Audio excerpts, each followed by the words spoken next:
जयपुर ग्रामीण के हमारे छोटे भाई प्रत्याशी अनिल चोपड़ा जी, अभिषेक चौधरी जी, प्रधान जी और सरपंच जी और तमाम जनप्रतिनिधि और किसान भाइयों और नौजवान दोस्तों, सबसे पहले तो आपसे माफी चाहेंगे कि 1 घंटा लेट से लोगों से रोकते रोकते लेट पहुंचे, इसके लिए तो माफी चाहता हूँ।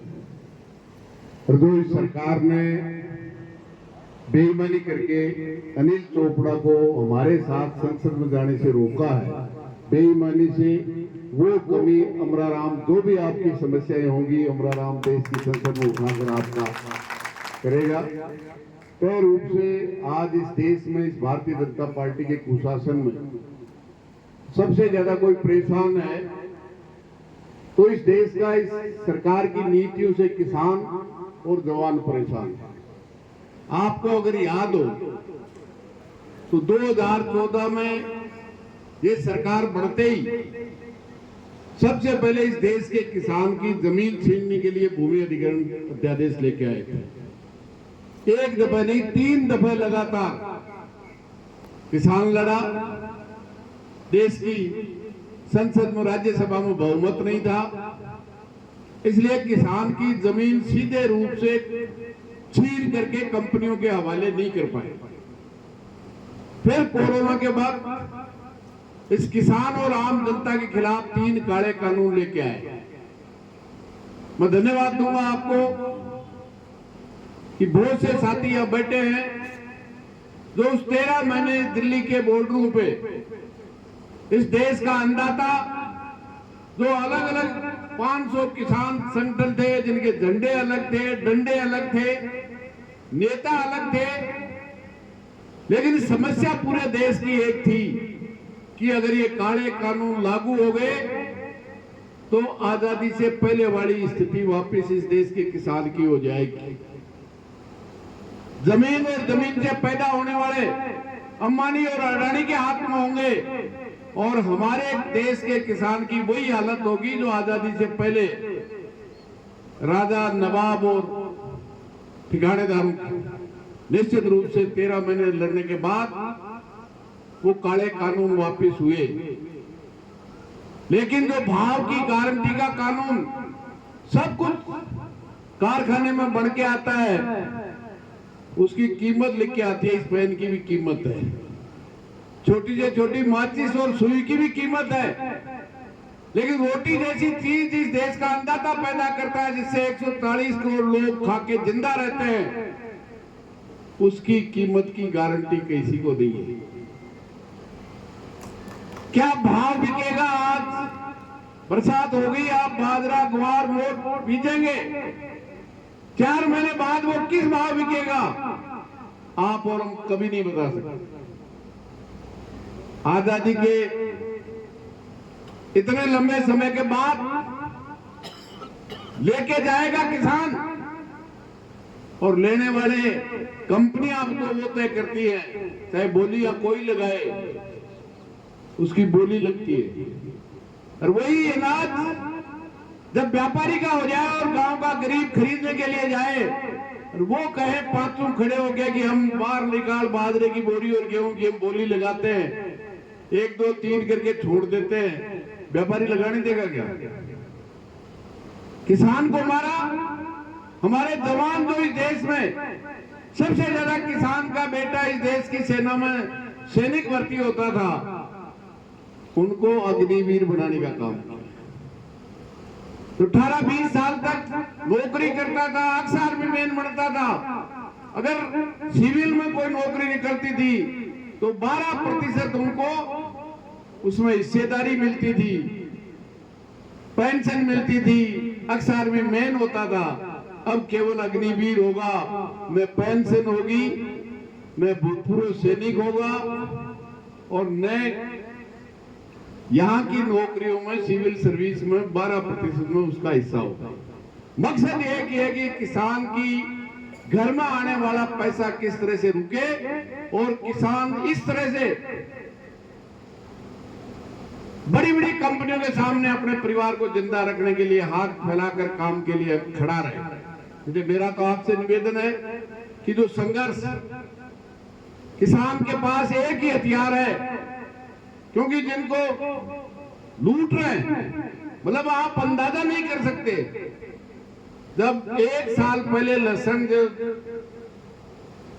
बोया था, कोटा बूंदी 12, 10 रुपए में कोई लेने वाला नहीं था। 10 रुपए वाले लहसुन को 300 रुपए किलो तक बेचा। खरीदा होगा किसी ने। ये लहसुन अभी आया, इससे पहले जिसने 4 महीने पैदा किया उसको 10 रुपया, और जिसने 2 महीने गोदाम में बंद कर दिया उसको 1 किलो में 290 रुपया। 1 कुंटल में 29,000 और 100 कुंटल में आप हिसाब लगा लेना।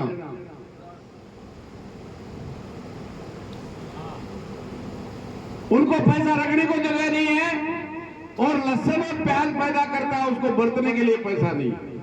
इसलिए वो नहीं चाहते इस देश का अन्नदाता धर्म के नाम से लड़े, जाति के नाम से लड़े, नाम के नाम से लड़े।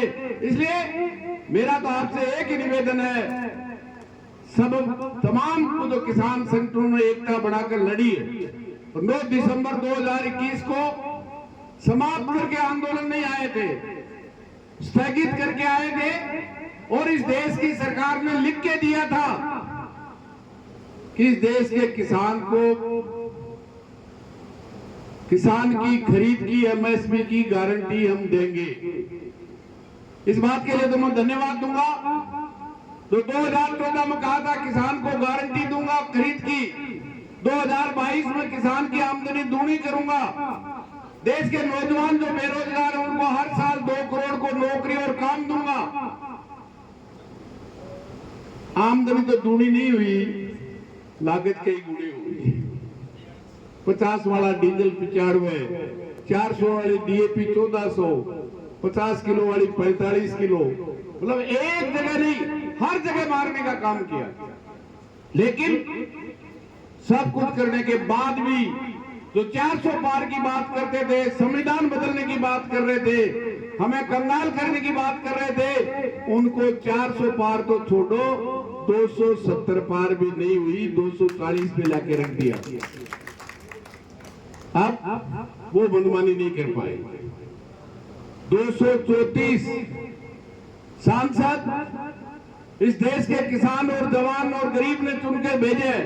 मैं आप सबको विश्वास दिलाता हूं, चाहे एमएसपी का सवाल हो, चाहे अग्निवीर को समाप्त करने का सवाल हो, हर जो नीतियां जो इस देश की जनता के खिलाफ बनाई है, निश्चित रूप से देश की संसद परसों 24 तारीख से शपथ के साथ शुरुआत होगी। हर 230 सांसद जो जनता के हक और अधिकारों के लिए चुन के भेजे हैं, मैं समझता हूं सड़क पे भी आपके साथ जब भी जरूरत पड़ेगी, अमरा राम और उनका एक साथी आपके बीच में भी मिलेगा और आपकी आवाज बनकर के इस देश की संसद में इस तानाशाहों से लड़ने का काम करेंगे। और जिस तरह से माफी मांग के कार्य कानून वापस लिए थे, ये अग्निवीर जो हमारे बेटों के साथ देश की सुरक्षा के साथ इस सरकार ने सबसे बड़ा विश्वासघात किया है। मैं समझता हूं इसमें आपका आशीर्वाद इसी तरह से मिलता रहेगा। हम जब 3 साथी चुन के गए थे, इसी जगह आप सबने स्वागत किया था। और फिर देश की संसद में जो नारा लगता था, अमरा दिल्ली जाएगा, निश्चित रूप से दिल्ली पहुंचाने के बाद आपने फिर स्वागत किया। इसके लिए मैं आप सबका, किसानों का, जवानों का, आयोजन समिति का फिर हृदय से आभार व्यक्त करता हूँ। खक बाबा को पुनः नमन करता हूँ और उम्मीद करता हूँ हर संघर्ष में, विशेष तौर से जयपुर का जिले का बहुत बड़ा 100 घर आंदोलन में रहा है। जब 2005 में 8 दिन हम रहे थे, खाने की कमी थी, तो लोगों ने अनाज के रूप में, खाने के रूप में हर तरफ से, तन से, मन से और धन से ऐतिहासिक सहयोग किया था। और जब 8वें दिन अमरूदों के बाग का आंदोलन समाप्त हुआ तो 48 कुंटल गेहूं और आटा बचा था।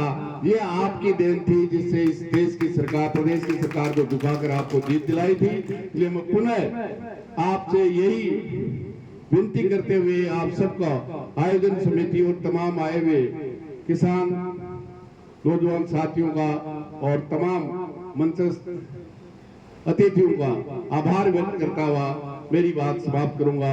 जय